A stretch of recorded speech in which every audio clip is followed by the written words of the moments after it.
جانانه بیا. های توی بای خانه کلن بچم. بیت پدر جان بیت. اینه پدر تانولی شکسته باشم نریخته. اینه پیغامی نک خبری خوش. گوش که چیکار کردیم آمدیم گوش که بیت.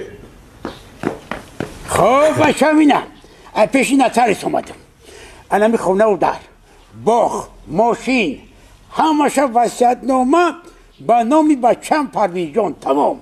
اینه بگی که بچه که بگیم کتی کلن و نویران نصیب تان کنه بگی که اینه بگی. تشکر پدر تشکر. خوش انا که بگو که منظورم یا خود دوری. منظورم؟ نفهمیدم. منظورم یا خود دوری.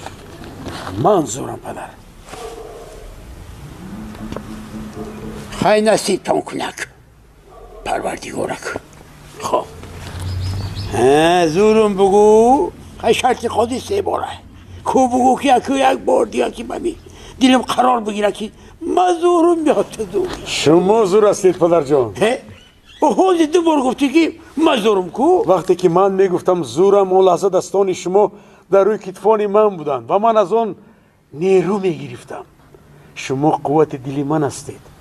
اما وقتی شما دستایتان را از روی کتفانم برداشتید از زوری من نشانی نماند. آخر من به شما هیچم پدر. هیچ داری بچه صدقه نصیبت کنه آفرین. تربیه خدمت